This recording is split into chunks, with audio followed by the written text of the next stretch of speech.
sela do sela.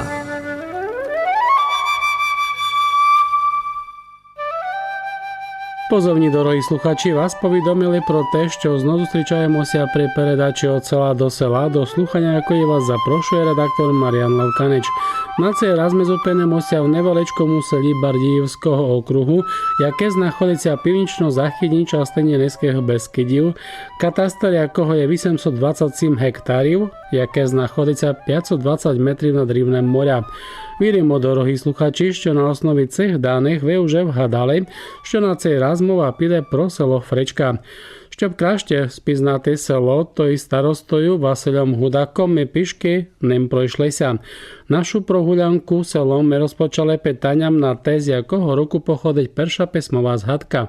Перша písmová správa o obci Frička pochodí z roku 1608 z Urbárskej knihy Makovického panstva. Naše selo, jak vidíte, väčšinou drevenici, ale už máme aj moderné rodinné domky, postavené šumnú cestu asfaltovú. Máme 81 domov a žije tu okolo 300 obyvateľov. Čím zajmali sa žiteľi vašeho sela kolись? Perší osadníci to boli želiari, zaujímali sa predovšetkým roľníctvom, šindlárstvom, no a spracovaním a výrubom dreva. Neskôršie v roku 1815 tu bola postavená železná huta. Vyrábali sa tu nástroje pre poľnohospodárov, pluhy, motyky, lopaty. A okolo roku 1850 táto huta tu prilákala ľudí, ktorá mala obec okolo 500 obyvateľov. No dneska máme už len 300. Predovšetkým sa tu gazdovalo, rosla tu i pšenica, oves, žito, jarec, skot, státok sa tu pestoval, aj ovci. Tak až do roku 1955, kedy už potom prešla obec do jednotného roľníckeho družstva. A z čoho pochodí názva sela? Hovorí sa z povídania ľudí starých, že makovický pán mal 3 dívky.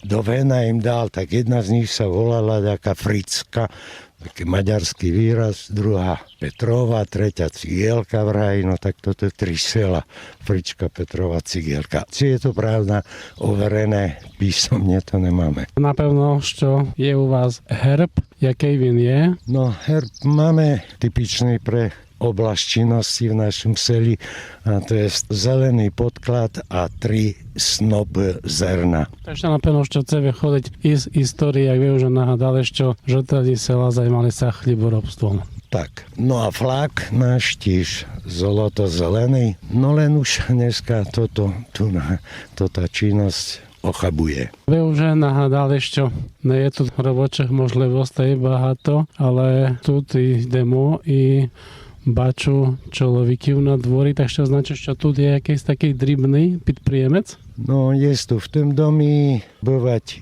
Jurko Cimbalák starší, ale jeho synové, to podnikateľe, Janko i Jurko. Jurko podnikateľ dosť veľkého rangu, má je mesokombinát v Bardejovej.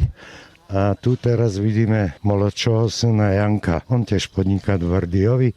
No a bývať tu v seli, majú postavený krásny dom, no a budujú a skrašľujú ho. Що ви сказали про вашу діяльність? Ako tak, že snažíme kus podnikatí robiť doma, no tak všetko kolo sela, kolo domu, no, takže snažíme všetko zrobiť, čo treba. No. Скільки людей працює тут із села у вашій фірмі? Tak zo sela nerobí nikto, no ale tak mám tam 3 ľudí, čo robia u mňa.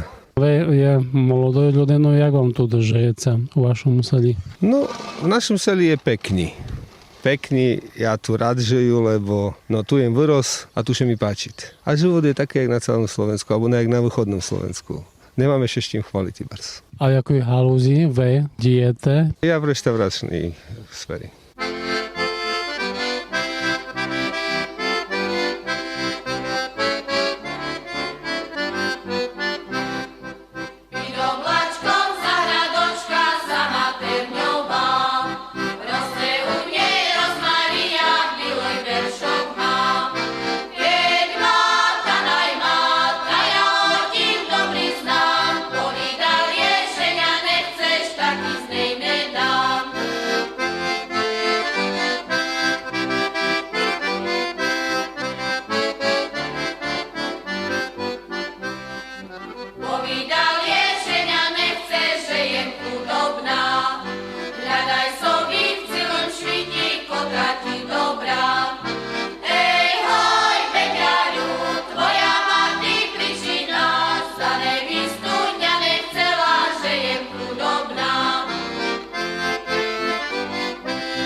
Першою зупинкою на протязі прогулянки Фречкою був будинок Milana Hudaka, державного працівника в поліції, який вже відійшов на пенсію. А як він позгадував на колишнє життя в селі? Були іні часи деколи. Що я пам'ятам, так то було цілком інакше, як зараз. І Фричка була цілком іна. Було веселіше, було дуже люди. Робилося по полі, орало. Просто був живот, котрий був, поля мене, овело ліпше, як зараз. Зараз швидко таке, як мертве, нікого не є. Старі помирали, молоді одійшли. Сем там пару людей таких є, що кусту іще то тримають, а інакше так то зараз же поступом часу то не буде добре, але буде горше. Закапе то, keď так то піде далі. Тут була колись і основна школа. Ви ходили ще тут до основної школи? No, tu jem začal chodiť do školy, 1 až 5 alebo 6, už presne nepamätám. No a potom do Petrovy. Tam bola škola, kde sa už končilo to 9. ročník, no a tak potom i tu tá škola zanikla. Ostalo už len v Petrovi už tiež asi zanikať, len taká tam dajaká osobitná a už chodia. Teraz, čo toto mladí deti tu je, tak chodia už do Kabutova do školy. A jak zhadujete na цю школу вашу, як виглядала? Скільки було дітей тоді? No jak ja ešte chodil tu do školy, tak bylo, však nás bylo v triedi може i 20 i vece deti, že učili sa veceročník naraz na 1 hodiny, ale Було то таке, веселе то було. Вдалося і навчити, і посрандувати, і, як діти ми робили. Takže veselší život був тоді. Хто був тоді учителем, коли ви ходили до школи тут? Пам'ятаєте? No, ja pamätám, ešte bol tu taký starý učiteľ, s učiteľkom, dúfam, že sa volal Solohub. No potom prišiel Janko, učiteľ, čo mňa učili. Len toto dvomi mňa učili. Solohub, jeho manželka a Janko. Aj tiež jeho manželka učila. Після відведення Milana Hudaka наші кроки прямували до будинків дальших жителів Фречки. Насамперед це був дерев'яний будинок номер 39, де живе пані Blanarova, яка є депутаткою сільського представництва. Ми її спитали і на те, чи є тяжко співкерувати селом. No je pravda, že ťažko, bo všade toto korunu treba. No a jak sme prejednávali, trebalo by nám urobiť týto svítlo tu na seli, bo už je staré. Potom tu máme takú hasičskú zbrojnicu, už to by trebalo opraviť. Takoli tam šofére nám spali, što chodil autobus. Teraz znít to prostriedky na to také sociálne zariadenie, že by tam sa dalo žити, fungovати. Я тут бачу, що в вашому селі є багато дерев'яних будинків. Так що, як живеться у такому дерев'яному будинку? Máme aj my tu v prednej časti, tiež dерев'яне. Tak bym povedal, že je to rozdiel medzi tým, čo máme primurované, že je ten vzduch taký dobrý, bym povedal, nie je tak zimno. Je taký teplejší. Під час розмови з пані Blanarovою в гостях побувала її сусідка Марія Білішнянська, яка народилася в Решові, а до Фречки прийшла в 1962 році. А як вона привикла на нове середовище? Človek musí všade привикнути, бо як же? Змінилося село Фречка відтоді, коли прийшли, а тепер в сучасному є якась зміна. Та змінилося, велюся змінило, бо дескаю знам. Už taky nesú ľudia, jak dakoli boli jedni ku druhому.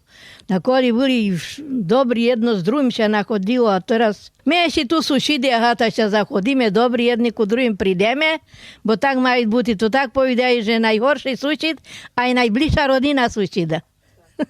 Що би привітали у вашому селі? Що би хотіли, щоб це тут, наприклад, збудувало, або що тут потрібно? Потрібно би було дом смутку, že by bol, že by ми мали tu, no ale keď nie je peniazy, no ta nehodен staviatiša.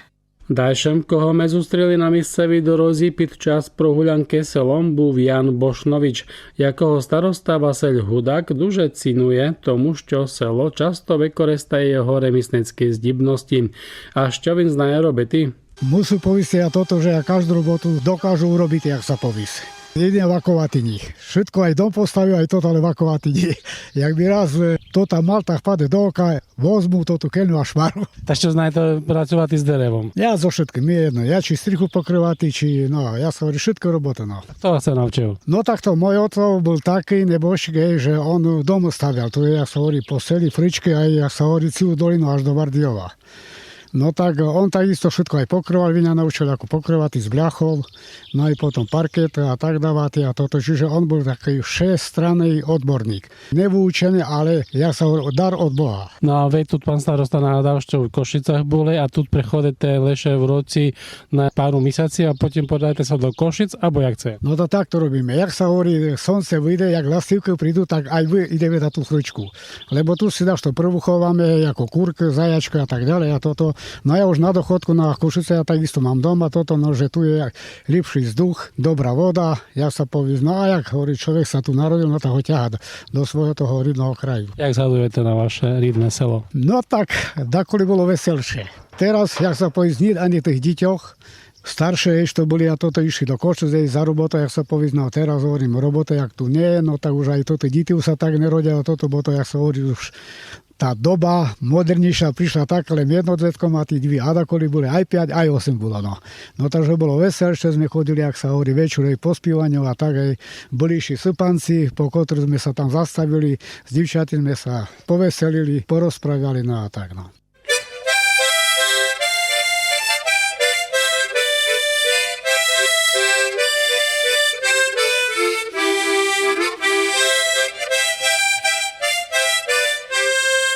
Pід час подорожі Фречкою понеже сільського уряду побачили і дерев'яну церковку. Tomu staroste sela zapýtali, jaký je v селі культурні пам'ятки. Za zmínku stojí predovšetkým chrám svätého Michala Archaniela. To je drevená cerkov, národná kultúrna pamiatka Slovenska, pochádza z 18. storočia, ale presný dátum, kedy bol postavený, neznáme. Len faktom je, že napríklad už v roku 1829 bol rekonštruovaný ikonostas, takže on možno, predpokladám, aspoň 10-20 rokov skôr pred týmto rokom bol postavený. Pred 2 rokami dostali sme dotáciu, sme robili celé oplaštenie, lebo to je drevený šindel, tam treba špeciálne roboty, rekonštrukciu interiéru, podlahy a elektriky. I okolie sme speladili. Napríklad kolesti v dereviani cerkovke budovali sa bez cviachiu. No dneska už nie, už sú tam i klinci, ale bolo pôvodne postavené bez klinci, bo to je taká povera, aká tuto panovala v tej doby, že klinci majú históriu rozpiatia Krista, takže to je také protivenstvo voči klincom, tak on bol pôvodne postavený bez klinci. No dneska už tam šindli pribývajú klincami i ďalšie veci, takže už to nie je originál. Ця церковка, ця культурна пам'ятка знаходиться недалеко сільського уряду а бачу тут понеже chrámu je i pravoslavná cerkovka murovaná, koľko ona bola zbudovaná. V 60. rokoch bola zbudovaná, potom keď boli určité nepokoji tu kvôli náboženstvám, no tak pravoslavná časť sela, pôvodne boli všetko grékokatolíci, no potom známe udalosti, keď grécko-katolícki kňazi boli perzekvované, tak tu boli kňazi pravoslavné, ale veľmi príjemní ľudia to boli, no tak časť našich obyvateľov zostala chodíti do pravoslavného, tak z toho titulu aj postavili pravoslavnú cerkov. Ani tam veľa ľudí nechodí, ani tu, bo málo obyvateľov, ale máme. A žijú to tí ľudia v zhodi, nemáme s tým problémy. Фречка може похвалитися і якісною мінеральною водою з лікувальними вчинками. To je naša picha. Máme minerálnu vodu, voláme ju tak historicky názov šťava. To tá voda, kolíš tu nebolo pivo, ja znám ešte za svojich mladých časov, tu nebola korčma, pivo nebolo, tak to tá voda hasila smäd všetkým obyvateľom. No a to byli aj zdraví a veselí ľudia, keď pili len šťavu. Біля студника мінеральної води сільський уряд побудував і відпочинкову зону, на яку ми зайшли зі старостою подивитися. Súčasťou tejto oddychovej zóny je aj volejbalové ihrisko, detské ihrisko, altánok pre 20 ľudí s krbom na opekania, parkovisko aj na autobus, aj na osobné auta. Povesť hovorí, že kdesi začiatkom 19. storočia to nejaký Srb alebo Chorvát z Bosnovič tu chodil, predával nejaké nožik a frkalka. No a že to bol lečiteľ, tak on tu aj liečil ľudí, keď tu bol po tých svojich pochodkách po Európe. No a on vlastne nejakou prudkovou metódou našol ten prameň. No a povedal, že tu kopajte, tu je liečivá voda, lebo do tej doby v ráji merali ľudia, deti sa rodili, merali. No a keď začali piť tú vodu, prestali merať, deti sa veselo rodili. No a Bosnovič potom bol váženým občanom obci, aj sa tu oženil na jednej dievčini a dodneska tu žije jeho potomkovia a už sa volajú Bošnovič. Від відпочинкової зони ми в гості зайшли до найстаршої жительки села Зузади Жидишинової, яка нам про колишнє життя сказала.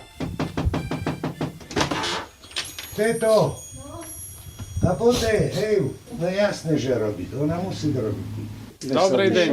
Добре, вітайте. Дякую. Коли було добре, краще було, весело було, співали ми, ходили ми на поле, і орати, і копати, і з коровами ми ходили. Дома ми собі наварили, ну, мачанка, то були губи, була капуста, була сливчанка. Таке було, не таке, не сказали, месо. Ми месо не їли, хіба ми патя забили, або коли нам куру треба було забити. Або качку. Ну, а то, що ще забило паця, то треба було зараз прохлопати, як їх косити, щоб мали що їсти їм дати. А нам ще мало ушло, бо ми таке масло мали, ми корови, молока було, сира було, бриндзю ми робили. А яка то була бриндзя добра. А хліба, якби я вам напекла до пеца, а то так, як ми волали, груяник, як то добре були. Корону ми мали менше, бо корону не було. Ну, але пішли до ліса, та й так шульки ми різали собі, або так і паріша кресали. Ну, що то ще носило до Бардійова, ну і так ми жили. Бандурку ми мали, і зерна ми мали. Пішли ми до млина, намололи ми собі одну білу муку на галушки, одну на хліб. То труби, що були, то ще дало пацятам, ну а добре було. Ходили до млина. Де до млина? Тут був? До Швіржова ми ходили до Бардійова. Так ще потім газдували, мали поле. Гей, поле ми мали. А скільки мали гектарів? А кeby я знала, кілька гектарів.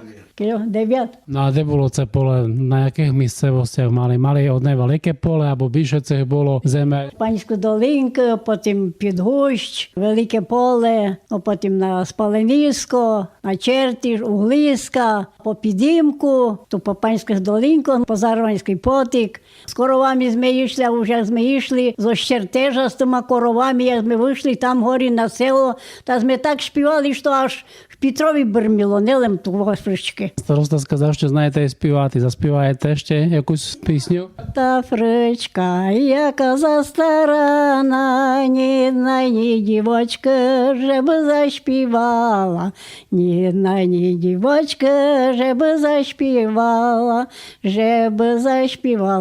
щоб загукала, щоб ту фричку куз розвеселяла, щоб ту фричку куз розвеселяла. Ху-ху-ху-ху. Pani Zuzana pozhadovala i pro te, jak колись часто жителі Фречки ходили нелегально через кордон до Польщі. Треба було границю мити, щоб зараз вояці не виділи. Граничари, як ходили доколи. Та мені нав'язав до стравнички, ту на хирбі, як уж треба було що там однести, або назад треба, а мілем так поїла, Зузю, як вийдеш там на границю, дай позир, посмо так на одну сторону, на другу сторону, а щоб дехто не видів, знов, щоб не йшли, то це граничари, а так потім возьмеш то, але то мені казало хабіти в траві, а потім, як не буде нікого, то полетиш по ту зайтку, а щоб полетіла такою ж до телича, зразу вже внесла так зіпси. Ну, а няню з тим гандлював, ну, та то їм там носила, а потім отам вже принесла бо кобаси, бо там був один месарч, а добре робив там в Польську, так і ту в теличу, ну, та вже отам їм принесла і солоніни, і кобаси. Та я була такий кшефтар. Брат носив з Бардійова, що треба було, а я зазносила там. Бо то таке не молися купити, або так лах, або що тяжче було. Ну, а він ж пішов, погандлював, вже наносили тих лахах. Ну, та то з Азії, я то носила зас там до Польська. Польська була псота, не так як зараз. Там Поляці teraz газдове чудо. А коли там була псота, але ту вага, коли прийшли, так як грушка, або як ябка, або що, та тоді ходили по селі збирати. Ми їм до Зайдки назбирали, а границю втікали до гори, ту горі берегом, а до гори. Що я ще надітала гори цим берегом на границю, пане Боже, до Польська. Але ще ні ноги не болять. Видите, ще як я літом.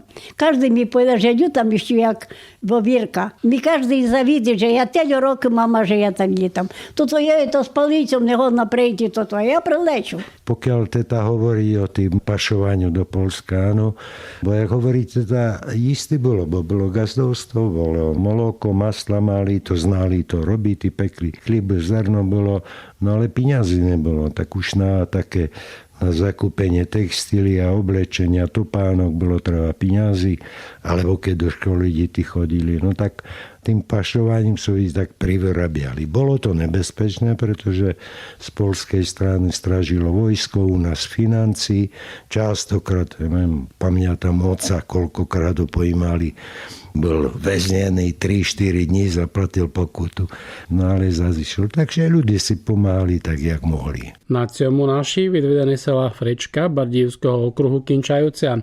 Жителям села зістається побажати, щоб їм вдалося наповнити їх наміри.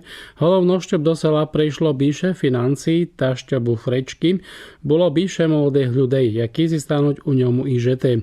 На кінець дозвольте попрощатися із вами, дорогі слухачі.